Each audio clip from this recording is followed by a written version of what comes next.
killer who may be in this room. We believe you are hiding in plain sight. Keep your babies close to you. There's someone out there.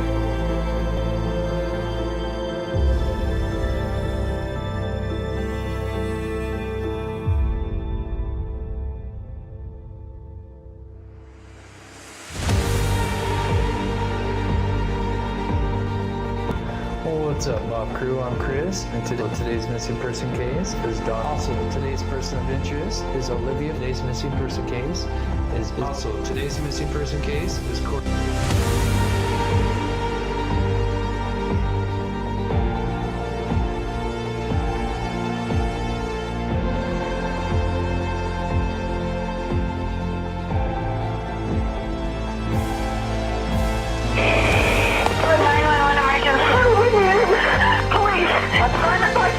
What's going on there, man? We have a kidnapping. Hurry, please.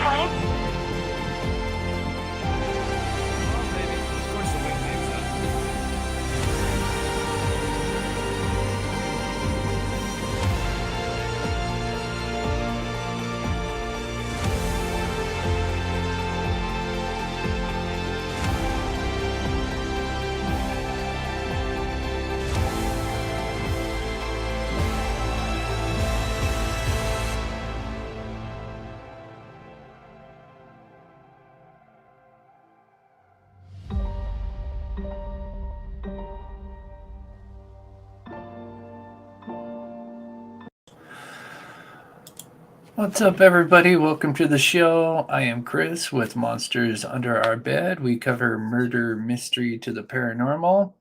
And today we're going to be covering the Idaho student case. It looks like they released the search warrant. So me and my special guest, Steve from True Crime Web, are going to go ahead and go over it with everybody together. And I haven't fully read it. I kind of have an idea of what's in there, but yeah, so I haven't read the whole thing entirely, so this will be kind of new to me, and I think Steve as well. So, but before we get started, we always like to feature the missing. So let me quickly pull up today's missing. It's over here so you guys can see it. So today's missing is Phoenix Granberry Campbell. He went missing on November 28th. Went missing out of Tacoma, Washington. He's only 14 years old. He has brown hair, hazel eyes. He is 5'7", 108 pounds. It says Phoenix may still be in the local area. If you have any information, please call 911 or 1-800-THE-LOST. Okay, let me just clear that out. Okay, good to go. All right, so I'm going to go ahead and introduce my co-host for today. Get my mouse to work here. Hey, Steve, how you doing, buddy? I'm doing great, sir. How are you? Good. As always, an honor to have you on here. For those that might be new to this channel or your channel, you want to give just a little background about yourself? Sure. I'm a retired law enforcement. Had 20 years of service. And over those 20 years, had all different types of training from SWAT to becoming a state certified crime scene technician, and which helped my investigative career. I investigated all different types of crimes, from minor crimes all the way up to homicides. And now that I'm retired, I started a channel and came up here into the true crime world, and trying to collaborate with some other creators such as yourself.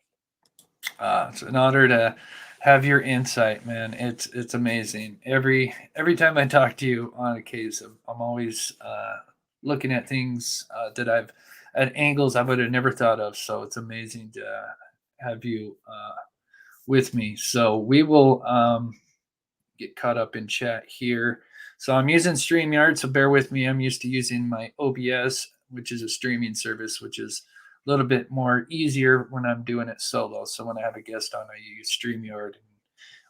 Sometimes it takes me a minute to get everything together, but go ahead and start reading these search warrants. And I also put together, because today I had no idea that they were going to release this. I was thinking at the earliest, March 1st, that's what we were told. And so I was actually working on a video about the DNA and where it was actually found, or most likely, and that we're talking about the sheath. I actually went out and bought a sheath that's just like the U.S. Marine Corps sheath that was found, and where they most likely found the DNA. And so I did some experiments because we like to do that on this channel. And so I did film that, and I was actually going to make that video, but then I found out that this search warrant was released. So we will dive into that. Let me pull it up here. I'll try to make it as big as I can for you guys here. And let's see, let's put us down here. I'll have to get rid of the comments for a minute. What's up, Lady M? What's up, Spirits? What's up, Risky Mama? Thank you guys so much for tuning in. I wish I could shout everybody out. So let's get started. Here is the search warrant. Now, there are media in conducting planning of crimes, not just as non-criminals use various media to plan activities. Therefore, there is probable cause to believe that digital devices were used and or being used in furtherance of the listed crime, or to avoid detection for the listed crimes, and likely contain evidence of the listed crimes. So basically, one of those could be his phone, digital forensics, and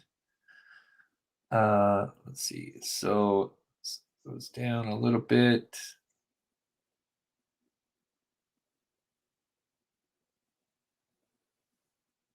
Okay, is this where they talk about what they take? No, Boy, the last page is where they indicate everything they took. Okay, yeah, this is huge, and you're right. It does repeat itself. That's why I kind of get like lost in this. This is huge. Okay, let me start at the bottom here. There it is. Okay. Oh, so they break it down to this, huh? So I thought it'd be okay. Well, let's go through this, and then we'll. This is called the return. After a search warrant, and a judge issues and gives you the authority to conduct a search warrant at a residence. After you finish the search warrant, you complete an inventory of it, and you have to return to the court what you seized. And this is what that is. Yeah. This is called the return. Okay, so we'll go down each one here. Yeah, this is a good question. Because she had what looked like a golden doodle, which is golden retriever and a labradoodle. And she asked, do they shed? Poodles don't, but goldens and labs shed. Yeah, they do. Labs actually shed. We have a lab.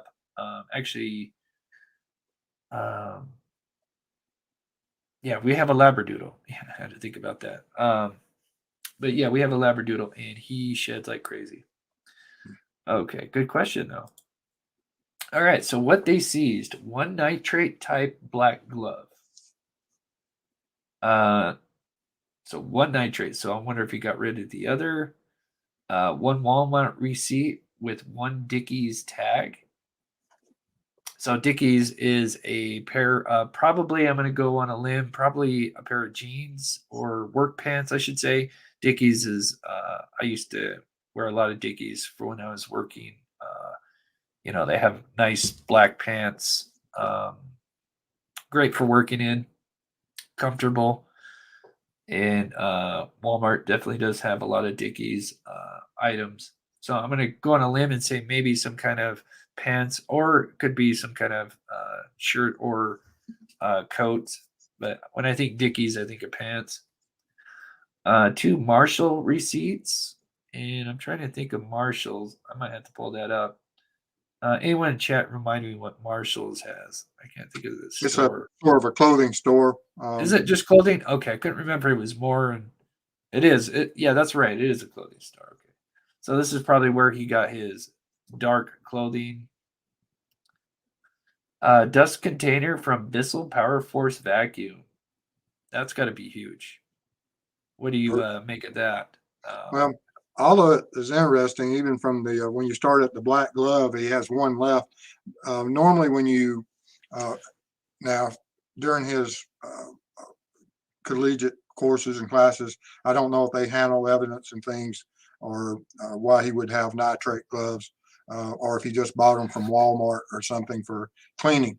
But they generally come in a box of, I have several boxes around from 50 to 100 gloves.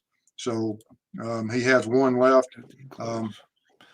But then, like you said, the Walmart receipt from Dickies, it could be anything from coveralls to, like you said, a simple shirt or jeans. Marshall receipts the same. Dustbuster, they'll take that thing apart. That if he's used it anytime after the crimes, they'll be in the lab and they'll take it apart, the filters, everything, and hopefully they'll be able to get some type of trace evidence out of it. And okay, so I'm caught up to there. Okay. Then we got 8. So there's a lot of hair. 8 possible hair strands. So we'll group them all together with this hair. Well, this one's interesting because the other ones say possible hair. This one says possible hair strands. Do you think they just left out strands on the other ones, or? Well, it depends on how they're going to define hair strands and hair. Are they differentiating that certain hairs had the root bulb, right, which is where the nuclear Yes. DNA and where you can absolutely identify which ones are they talking? Are they talking about just the hairs that, humans, and I'm sure most animals all shed hairs at a certain rate per day, and so are these natural hairs that he shed, or is it something that he picked up from the crime scene and brought back? And we don't know. They differentiate in the numbering and the description, so there may be a difference between which one they are saying may have a bulb and which ones may not. We don't know yet, but hopefully they'll clarify. Okay, and so one Fire TV stick with cord plug. Interesting. Fire TV stick with cord plug. So I know a Fire TV stick that is basically kind of like a Roku stick. I mean, they're pretty popular. You get all the apps on your TV. I'm assuming that's what they're talking about. Which is weird. I'm trying to think what would be on the Fire Stick. Was he watch? I mean, that is weird. Let me know what you guys think about the Fire Stick, what that could pertain to. You have any ideas, Steve? Like way? I don't know if I know we have some type. I don't remember which one that we have, but it does keep up with whichever ones that once you plug it in, I think you can. It has ones that you are subscribed to or ones you normally use. Maybe they were looking up if in YouTube he was searching certain creators or keeping up with certain news broadcasts and things. Yeah, which is weird because I mean, usually that stuff would be on the browser, on your computer, on your desktop, and obviously it took his desktop. And we'll get to that, but yeah, that's just weird. Fire TV stick. Trying to think. I know that whenever I turn mine on and go in there, the internet. Yeah, everyone I've downloaded, it's there. So maybe that there's some kind of data abilities. So yeah, I guess there's metadata on. That's the thing I was trying to think. I'm like, because I've never actually had one because I've always had just a TV with usually with the apps on it. So I've never had to get a Fire Stick. I know what they are, but so I guess there would be metadata on that. That's the thing. Because like I said, when I go into YouTube and I go into the search part of it, it brings up some of my past searches, which I know it's not my TV keeping up with it. That makes sense. Okay. So it has to be something that's has a database. Okay. Totally makes sense now, because I was just thinking, well, would it really save all that stuff? But yeah, that makes sense. TK and CK, do you think it's possible he put cameras in their house? Ooh. Could be a reason to take the Fire Stick if you had it linked to it. Not sure how that would work. Ooh, yeah, don't know. It's not a bad theory to think about him setting up some kind of surveillance. But I don't know if that would work. But It wouldn't surprise me if that's something he would have thought down the road, because it seems like it was trying to commit that perfect murder. Thank you so much, TK and CK. Your thoughts on that, Steve? I have no idea about the capabilities of somebody, and regardless of what they're designed for, there are people out there that can take a simple gadget that has a totally different purpose and move it over to something that is unimaginable. There are certain people out there that have that level of and abilities to with some of these devices. So I don't know what it was used for, but law enforcement experts will figure it out. Yeah. Okay. So I'm going to zoom this in a little bit. Let me get rid of this for a minute. Sorry, guys. So you guys can see. There we go. The computer tower is going to be huge, depending on. Clearly he seems smart enough. He's turning off his phone before he goes in. Of course, he's allegedly. Of course, he's innocent till proven guilty. But I see this guy. If he had enough time, he's throwing memory sticks in the microwave, and I'm sure these guys can definitely dig up a lot of stuff that he may have thought he got rid of. But still, taking that computer tower is probably going to have some evidence on it, social media, browser history, depending on if he, what he deleted. But even then, if you delete it, there's, I know there's some amazing programmers that work for the FBI that could probably restore some of that data. That because I see Bryan being the guy that's probably, especially if this was something pre-planned, obviously, he's going to try to erase as much before the crime happened. But now this is huge. Collection of a dark red spot collected without testing. So what do you make of that? They don't say where that was collected. They do make reference to from here on to different items, but this dark red spot, where was it collected? Before the fact that is something that is indicative of being dried. And some things about one of the things that characteristics of blood is that even when you have a crime scene and then you go to another location and you allow blood to dry, it can flake off, and sometimes it'll flake off in whole, almost different sizes. But you can have those blood flakes of different characteristics. Is that what they are talking about, that they found a red spot, or was it, if it's something from an active injury that is from his own, all this blood, if it's of his, it has no significance whatsoever to the case. But the only significance will be if it's from someone other than him, and especially anyone from 1122. Yeah, Chris Davis. I think he burned all the clothing in National Forest when he was missing for 3 hours. Yeah, so one thing about that, Chris Davis, is we don't know if they were talking about Johnson, Washington or Johnson, Idaho, because a lot of people say, well, I should say there's quite a few people that say there isn't a Johnson, Idaho, even though when you do look it up, it takes a minute, but once you search it, there is a Johnson, Idaho.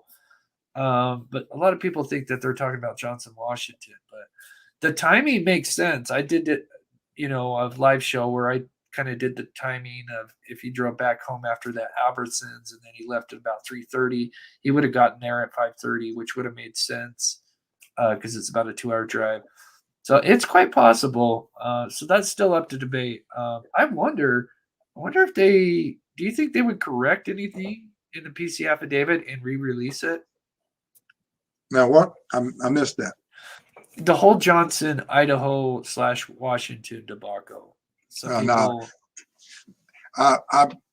Unless it became something that one of the towns it became an issue with and they requested, but otherwise I don't think they really care. Yeah. But yeah, if he did, let's say if he did go to the forest, yeah, that's quite possible. Okay, so this is a big one. 2 cuttings from uncased pillow of reddish brown stain. Sounds like possible blood. Could that be something that was on him, maybe in his hair, and he laid down? What do you make of this? Hopefully that's the case. But like I said, if it's from one of the victims, it's huge. If it's from him, it's nothing. Oh, so you mean a wound from his That if it's something he was Kohberger, bleeding from? if it's Kohberger's DNA profile, there's nothing that about this, other than it will show that he has an injury sometime in his past. Now, if they find a DNA profile from the crime scene where the homicides occurred, and they can show that, but the only thing that the best news or it would be is, of course, if it's a transfer from the crime scene.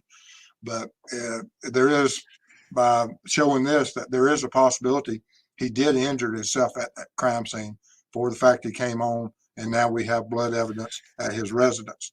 And if that's the case, then of course they'll find his DNA profile of where he injured himself if he's the guilty party at the homicide scene. Oh, okay. Let me get this, and then oh my gosh! Now I'm going to go back and look at this because it might have changed. Thank you, Starless Mystery. That's a great question. Do they have separate search warrants for his parents' home and for his car? Now, I don't think for his parents' home. I don't think they were searching the garbage, which is, once it's out in the streets, it's public.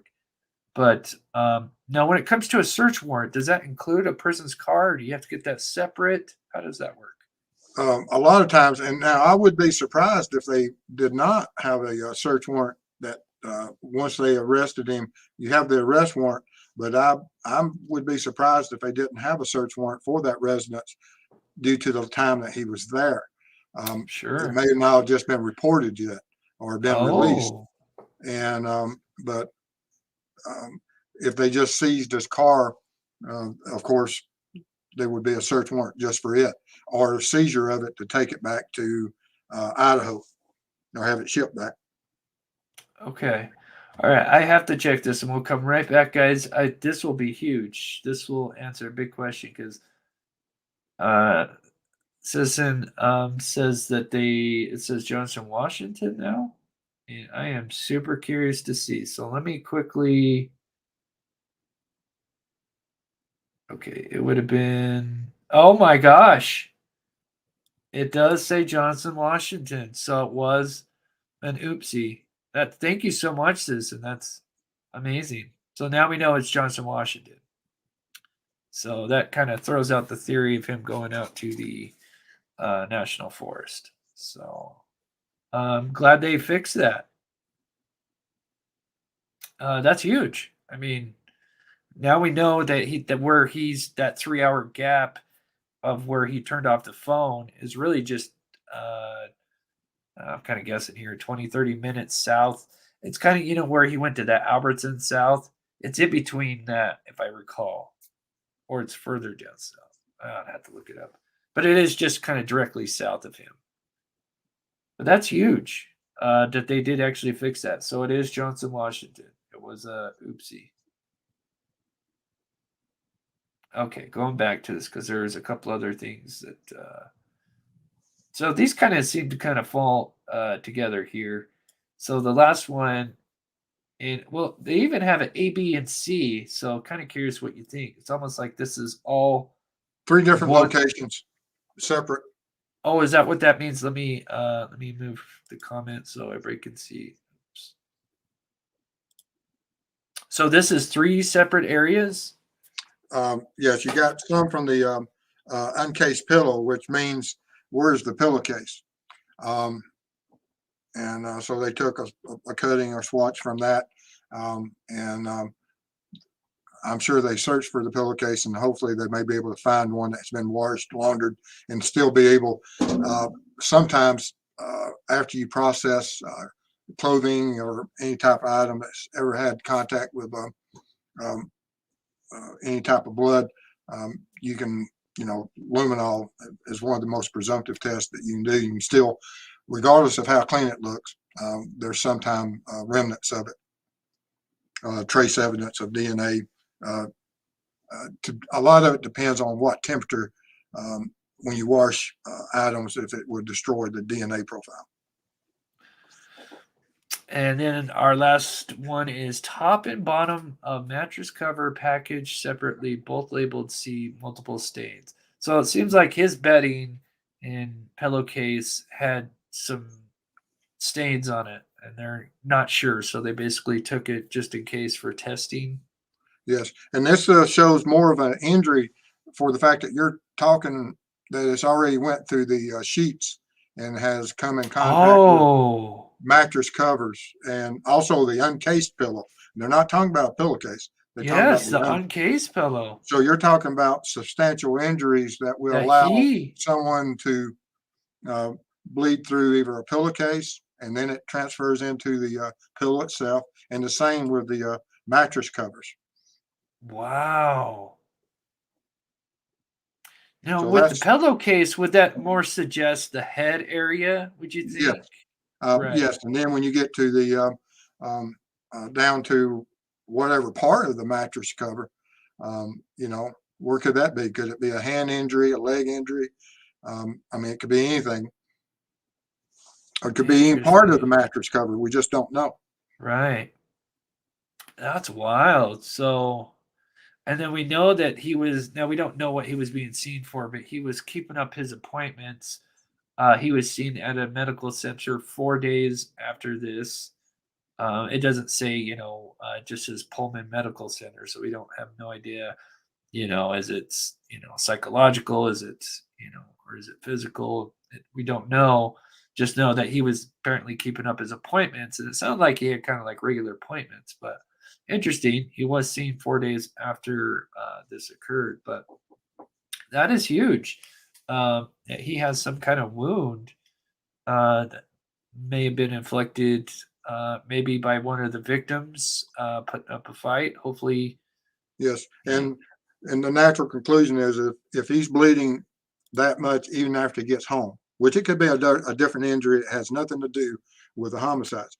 But if he is bleeding that much when he gets home, then there will be a blood profile DNA within the residence. yeah. Do you think it's him cutting himself with his own knife, or more like some kind of Either uh, or, I mean, they we just don't know. They said that yeah, some of yeah, the victims had sure. defensive wounds, so there was some type of defense at least once or twice. Yeah. Yeah, a lot of people are asking, and the one that I did skip. So one possible animal hair strand, which we would think would come from uh, Murphy, and which would be huge because if he's got Murphy's hair on him, that's going to be huge. And but yeah, anonymous has a great question, and it is weird how they label this with all the hairs. And basically, you've got 8 possible hair strands for number 5. Then 8 through 10 is one possible hair. Then number 11 says one possible hair strand. So you've got a combination of 9 possible hair strands and then 4 possible hair or 3 possible hairs.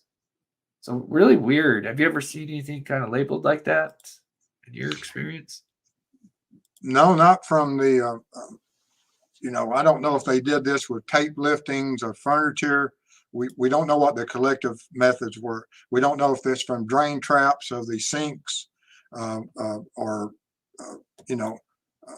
where were these hairs discovered and how they were collected. They just say hair. So there's so many different ways.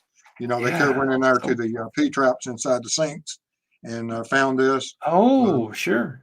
And Oh, right. during cleanup, and that's where they were found, or within the sometimes as you the valves or the stoppers in the bathtubs and the sinks, Yeah. they're great for collecting hairs, and so we just Yeah. don't know. Yeah. We just They don't are. know what they are yet. The lab will tell us. We'll just have to wait on those reports and discovery. Yeah. Um, okay, so moving on. Sorry, dog's barking. Okay, so we've got. So we talked about the nitrate type glove. Nitrate. Now those are the plastic ones. Nitrate, right? Those are That's the right. Yeah. disposable. Yes, and you can get both powdered and non-powdered, and I don't know which one this is. I've got some. I use them all the time uh, due to what I'm when I'm running my tests and things. Thank you so much, June. My theory is E broke his nose looking before after. Yeah, I was thinking about doing a video on that and see if we could tell that, yeah, if one of them may have fought back. And it's possible. It does kind of look like he could have had a broken nose, but we don't know if that happened before or during the murders. But yeah, it's not a bad theory. Thank you so much, June, for the $1.99. That's so sweet.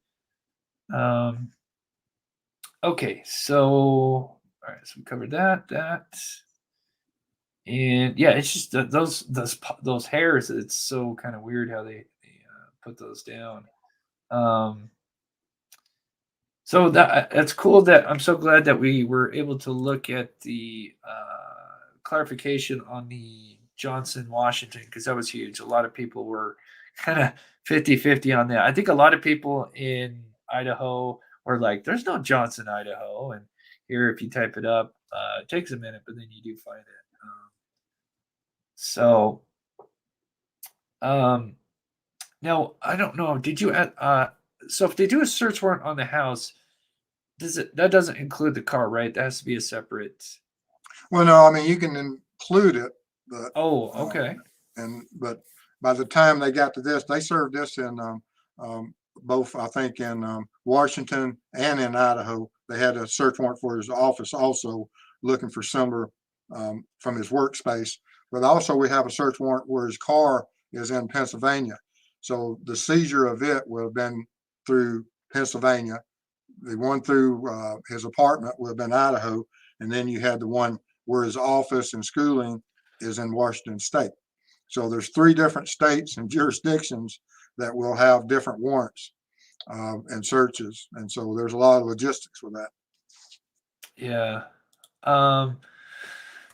Excuse me. TK and CK, when the med center say something for broken nose, well, that's patient doctor confidentiality. So I don't know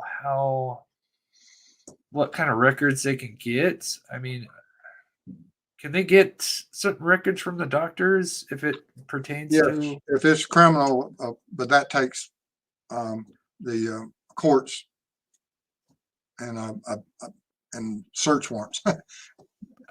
Okay, yeah. So they can, but it takes a little process to do. Sure. Because yeah, for the public, that would be obviously doctor-patient confidentiality or something to that degree. But thank you, TK, TK and CK for the $1.99. So let's see. Let's look at your diagram, and then if you guys just tuned in, I did put a little video together because we know that they recovered his DNA on the sheath, and so I was just going to do a short video today. I wasn't even going to go live, but I did a little experiment. It's been a while since I've done an experiment for you guys, and so I went out and bought a knife with a sheath that's kind of similar built, and basically show you where and why the DNA was probably left behind where he kind of missed it. So I think, and thank you to Steve for pointing that out. It's amazing. Okay. Let's see. Let's look at your diagram you got here. Let me cover this up real quick here. So if you want to go ahead, I'll let you. I'm going to move us like that. There, that'll be better. Earlier today, as I was preparing for my show, I was going to have tonight after midnight, the morning watch show that I do. And I was looking at the previous affidavit, probable cause affidavit, and so I was listing out all the things of what they had mentioned, from masks to shirts to clothing, dark clothing to the shoe pattern, and so it was just by coincidence that they released the search warrant today. And most of the stuff they were looking for, I had created a diagram for tonight's show. So and so I sent it to you for a little bit of collaboration, and this is where we're at right now. So this just kind of shows, what he was kind of wearing. We don't know exactly what kind of mask. I just kind of thought, I just call it a COVID mask. You would just kind of blend in. But yes, it's definitely possible he could have had kind of a more of a ski mask with the more opened up to get those bushy eyebrows. Because she doesn't mention his hair, which I assume if she got a good look at his bushy eyebrows, she would. I guess if he wasn't wearing a ski mask, she would have been able to see his hair. But then again, they could have left that out in the PC affidavit as well. This is interesting. And I heard this before, and I didn't quite. I needed to do my research. Patricia says his nose was broke from his kickboxing days. Someone said kickboxing. So I guess that occurred before. I see a lot of people. Yeah, a lot of people are talking about that. Okay, I've heard of that, but I haven't done my own research on that too. But it seems like everybody's posting that. So I guess now we know his nose wasn't broken during the attack that we know of. Guess it could always be broken a second time, right? Have a nosebleed. So thank you, Ellen, so much for that. Okay, so moving on to my video here, just show you guys the just my little video. Wish I had a little bit more time to kind of clean it up a little bit, but I think you guys will kind of get the gist of it. So here I now no, this is not a USMC knife and sheath, but it basically has the same concept. And as you can see on the right, here is the real deal. The only real difference from what I have is this is made out of a different kind of leather. Here the snap, what this snap is for is to hold the knife in secure so it doesn't slide out. The one on mine is a little bit lower, but it serves the same purpose. I'm going to go ahead and play this and show you what me and Steve most likely think happened and how they obtained his DNA and what Bryan probably forgot because he may have tried to wipe this off. So here I go ahead and snap it on here. But of course with the United States Marine Corps, it would have been higher up, but has the same purpose. And just suckers are a little pain in the butt because they're real tight, but they're made that way so it can just snap on. As you can see on the right here, we got the knife secured with the snap on. Same setup, just this one happens to just have it a little bit lower. So me and you were talking earlier today because I was wanting to do this experiment, kind of show where the possible DNA was at. Also, I wanted to do a stress test because some people are wondering, could this been on his belt, which I don't think so. Not after the test I just did. So most of these kind of knives have a kind of a loop on the back of them where you can put your belt. I notice not a lot of people wear their knives like this, though. They usually have either like a thing over their kind of like a shoulder belt, I don't know, like shoulder holster that they can pull out, or they have it behind them and there's like clips. And so the knife would actually lay along with the belt. You know what I'm talking about, Steve? Oh yeah, So there's so instead of many doing different this- ways of wearing these. Right, yeah. And I'm not a K-bar, I don't, I'm not a, yeah, I hate violence, so this is one of the first knives ever. Well, I mean, I have a few knives, but anyway, Tom says, hello, Mom Crew. Hope everyone is having a great hump day. Thank you so much, Tom, for the $10. Thank you, buddy. So we're getting to the part where I believe the DNA was left, and this totally makes sense after, especially when you actually do it. You're like, oh my gosh, that totally makes sense. So here I'm kind of doing the stress test. I'll show that a little bit better, but this is it right here. Is, as you can see, my little thummy here is either when he was putting that on or taking it off, his DNA, oh, you can't see my mouse. That's the only thing that sucks. Is the DNA you're saying got left right where that button is. Basically where my knuckle is on my pointer finger. Correct, Steve? it could be on any of the three surfaces, either from the male portion of the snap button to the receiver to the top outside, but especially where he would have had to click and release it. That's one of the higher frictions. Of where area. that makes sense. So it would totally make sense for him to, try to wipe it off, but have no idea that in this snap, it's going to retain its DNA unless he opened up the snap and tried to clean everything off inside of it. So that is most likely where that DNA originated from, which is huge. Where I'm pointing. So somewhere along there, or the button itself, and then you said the male end as well. I didn't point at the male end, like I said. I look like I'm trying to sell this knife, but trying to implicate where the DNA would have been left at. And here is just for anybody who was wondering if this thing could have got yanked off his belt. If it was on the belt, I can tell you that thing's not coming off.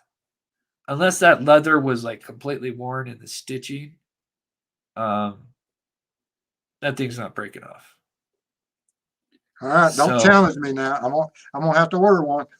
Yeah, I wish I would have had the real deal, but this just kind of gives you an idea.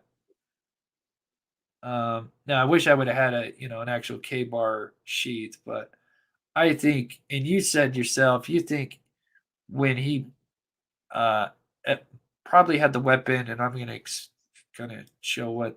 So he probably had something like this, where he had the knife in the sheath with it buttoned up. Oops. And probably maybe just had it in his jacket, in his pants, maybe had a hip holster, but that's it. And then he just whipped it out, pulled it out, and then just set the sheath down in the moment and then forgot about it. Very possible. That's what I would more than likely occurred, in my opinion. But infomercial out loud. Yeah. Where did that go? Thank you, Master. But yeah, I always try to do some Vanna. You guys are funny. Nice Vanna White love on that. But yeah, I was just trying to show because I was wondering where that DNA would be at. But that totally makes sense that he would forget about that little spot on the snap and try to clean the knife or clean the sheath, excuse me, and that part.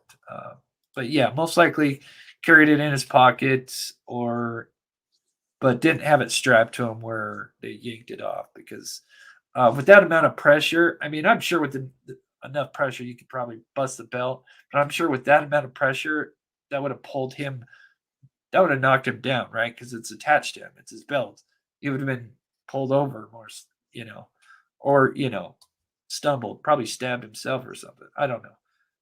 But anyway, the moral of it is that is most likely where they probably retrieved that DNA, and the way he was carrying it was most likely just out or in his pocket when it was sealed. So, anything else you want to add on that experiment, Steve? Oh no. I mean, I love your experiments, and I'm big into control testing also. I, for whatever reason, I haven't gotten to the knife yet. I'm waiting on my chemicals to get in so I can collect a footprint that was described in the probable cause affidavit in the manner they stated. So as soon as my chemicals come in, I'll be able to do that experiment. Oh, excited for that. Yeah, we kind of touched on one of my videos where I did first responder, where they kind of touched on the where he parked and stuff like that. Oh, and I didn't have you here. Maybe we could touch on that real quick before we end it, because I know you've got to go here in a little bit because you got a show coming up. Chuck 420. So yeah, I should be talking with him. He's a big, he's a knife collector, I guess. Yeah, I am not, and so, yeah, don't know much about knives. Sarah Joy, a reporter noticed a single glove in the front yard. Yeah, that was actually from one of the forensic teams. They went in, I guess, when they were coming out, probably put his gloves in his pocket. One fell out. So that wasn't there in the original. That was a video. I did a video where I kind of did top 5 things, and that was one of them. And so, yeah, that wasn't sitting there the first day. That was from the medical team. But thank you, Sarah, for the $2. Now, the glove that they were talking about in the search warrant is nitrate glove, which would be the disposable, right? Nitrate? Yes, they're Those are very the- inexpensive. They're designed for one-time use. A lot of nurses and hospitals, they use them. They're in the box when you come in the door and when you leave. Right. Nitrate.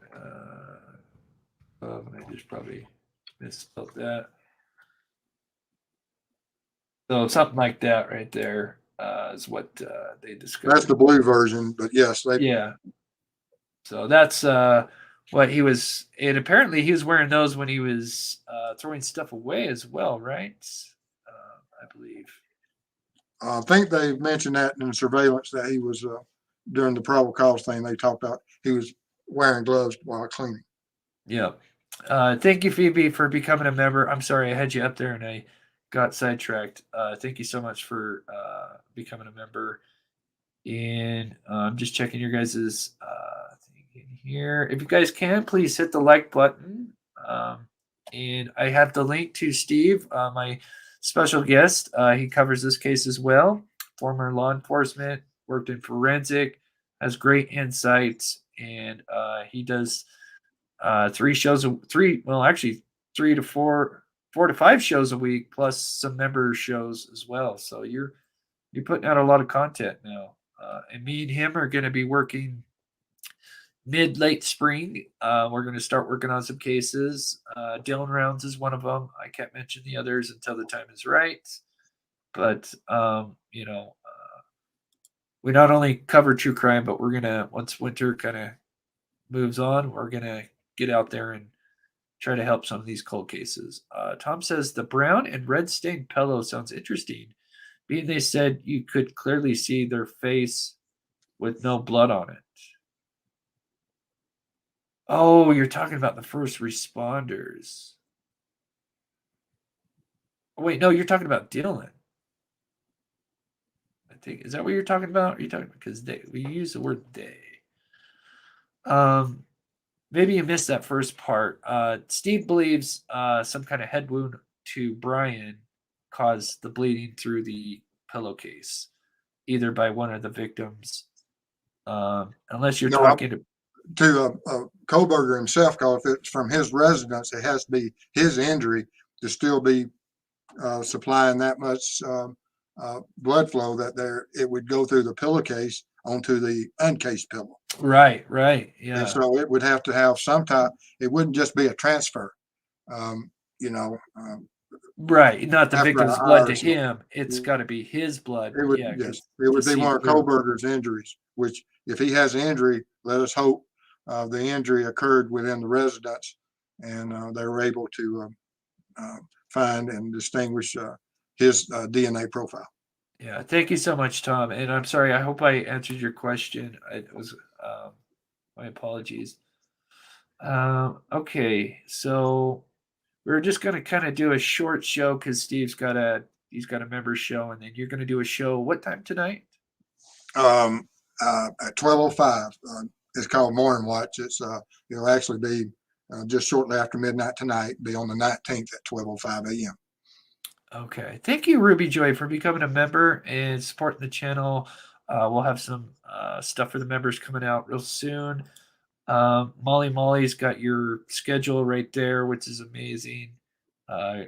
We have the best mods. Me and him kind of have the same mods. Very awesome. We got Copper Horse in here. We got Lady M. They are so awesome. Okay, let me get a few more in here, and then we're going to probably wrap it up. Empty Nest Gardens. Do they have to list everything they took out of the location or just the highlights? Ooh, great question. Absolutely everything here in Georgia. I would imagine it's the same across. There's no surprises when you're serving search warrants or giving returns back to the court. Interesting. So they can't take like a notebook or a diary and forget to mention it in the search warrant, or Yeah. No, Yeah. there's no hanky panky when you're messing with the courts. right. Well, because that could cause a Mistrial. yeah, we don't want that. No. Interesting insight.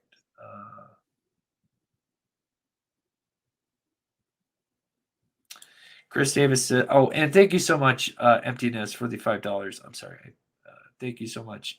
Maybe he lay down in the bloody clothing before he got his second wind. Um, basically saying that the blood that Yeah. was on him seeped through, but you think it's, especially with the head area, I would think, because I think if you got blood on him, it's going to more midsection area. I mean, I don't know. I've never, I mean, I guess if you're leaning over, I guess it could go anywhere. But you're saying with it to seep through, it's got to be, a cut that's on Bryan himself, or something to that degree. Let's see. How do you become a member? Pocahontas, there's two ways. If you're on Android, it's pretty simple. There's next to the subscribe, there's a join button. If you're on Apple, you can't use the YouTube app. You have to go through Safari, and then you just look up YouTube through Safari, and then you just go through there. You just can't use the app on the Apple device. You have to go through Safari, and then it should be there. So I think with that, so we'll just quickly recap. I can't believe it closed. Did I close that out? No, I didn't. So we'll just quickly recap everything if you missed the first part. So the list of items that they recovered: one nitrate type glove, which is what we just looked at, is those disposable gloves. Walmart receipt for a Dickies tag. Dickies could be clothing. When I bought Dickies, it was always typically pants. They're quite comfortable. They're very durable, and a lot of them come in black. I mean, they're black, blue. They're mainly, kind of for workers. Marshall receipts. That is another kind of clothing store. Dust container of the Bissell Power Force vacuum. That could be tons of different things they could have collected. That's probably where they collected some of the hairs, possibly. The fire stick would be probably him watching, internet stuff.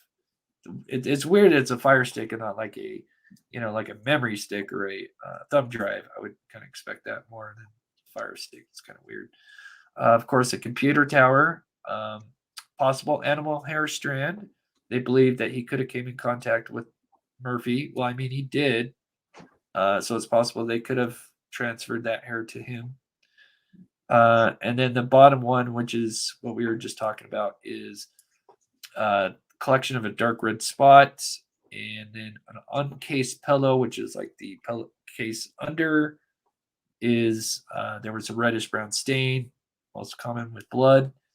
And then on the top and bottom mattress cover, so not just the top but the bottom, there is what seems to be multiple stains, something that is most likely leaking through. So it's not just him having a little bit of blood on him and laying on. I could see that being on the pillowcase, but for it to seep, it sounds like what Steve is saying is some kind of wound he had. Anything else you want to add before we wrap this up, Steve? No, sir. Just a great job. Appreciate you covering this today. It's something that we didn't know that was going to pop up at a moment's notice. And I'm glad to see that you're able to cover it. And I'm honored that you allowed me to be a part of it. Okay, Kelly Williams. Oh, where are you at? Let me grab these real quick, just in case there's a question for you. Carry knife every day on a farm, in pocket of overalls or hoodie pocket. No belt. Lose my sheath all the time, depending on how rough the activity. So we got a person that knows her knives quite well. So yeah, she just says in the pocket or hoodie pocket, which I just kind of demonstrated in my video. And then because the sheath, if you have it in the sheath and you have the snap on, it's safe, it's protected, it's not going to hurt you. So that totally makes sense. It's easily accessible. And so thank you so much, Kelly, for the insight and the $5. And then Tom says, I'll message my thoughts on the pillow. I don't want to get too speculative on here. Don't want to start a rumor. I appreciate the $5, Tom, and appreciate all your insight and all your help, buddy. Oh, that's a good question. Do Dickies make ski masks? Let's look it up. Dickies ski mask.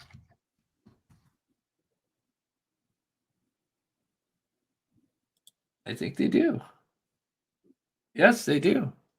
Yes, they do. Interesting. That could be what it is. And you would see his bushy oh wow, yeah. You would see his bushy eyebrows. Huh. Great question, Libby. I didn't even think about ski mask. Luckily, I have that in my presentation for today. Yeah. Yeah. Just make sure you get the bushy eye. That's crazy. Great call on that. Mitzi says, nice having you guys together. Both of you are great. Wash hands. Thank you so much, Scott. Yeah, I love having him on. Like I said, we've got some great things coming up. I'm so stoked. And thank you, Copper Horse, for all your hard work, all the memberships you've handed out. So amazing. So I think with that, we'll end it there. One last time, I will say, if you're curious, go subscribe to True Crime Web. Steve here. He's got his own show. The link is at the top of the pinned at the top. Excuse me. Meep says, I could see him wearing that. I know. Now looking at that, I do too. I think that could be it. Yeah, oh, there's the Dickies logo. I was like, where's the Dickies logo at? There it is. So yeah, that could be it. It's crazy. So with that said, I think we'll end it there, guys. Thank you guys so much for tuning in. Steve will have a show at Eastern time. What would it be, Eastern? I got a member show at 7, but it'd be at 12:05 a.m. Tonight, Eastern time, correct? Okay. Awesome. Cool. Thank you, Sweet Dreams. Thank you, Clayton. Thank you, Molly, Johnny. I wish I could shout everybody out. That mask screams premeditated. It does. I am so glad whoever yeah, great call out for that. Because I do. It kind of looks like Brian. Kind of creepy. That's wild. All right, thank you guys. I'm gonna go ahead and play the new pet outro, and we'll probably be going live tomorrow. Steve, thank you so much for coming on. I'll go ahead and put you backstage. All right, I'm gonna be leaving. I'll see you. Give you a call later tonight. Sounds good, buddy. All righty. Bye-bye. Bye-bye. All right, guys. As always, I love you guys. Stay safe. Thank you, Tom, for the $2. And I'll go ahead and end it there. And we'll go ahead and play the pet outro that I just made. And we'll see you guys tomorrow.